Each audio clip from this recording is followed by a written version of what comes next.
Aujourd'hui, on parle certes d'une femme, mais on parle surtout d'un bâtiment super connu. Moi, c'est Charlotte, je suis neuroscientifique, et cette année, je vous propose un calendrier de l'Avent qui présente les travaux de nombreuses femmes en sciences. Et aujourd'hui, on parle d'Emily Rowling. Commençons par le commencement. Emily est la femme de Washington Roebling. Et le père de Washington a fait les plans du fameux bâtiment dont je vous parlais, il s'agit du pont de Brooklyn.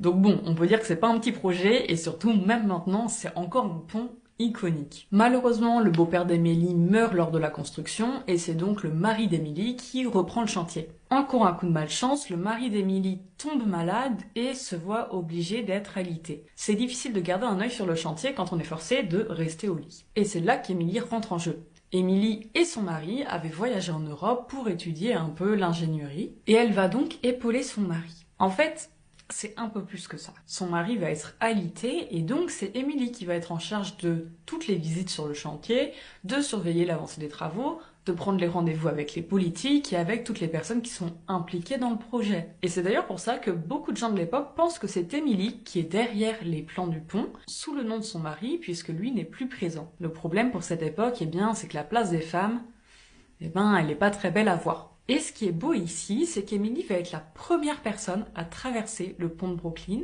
et que lors du discours de la cérémonie d'ouverture du pont, elle sera honorée. On dira son nom et les gens seront au courant qu'elle aura participé à l'achèvement du pont. Donc je le redis, c'est quand même assez fou quand on pense à la condition des femmes en 1883. Et pour les amateurs de séries, vous pouvez la retrouver dans The Gilded Age, qui doit être l'âge d'or, je pense, en québécois.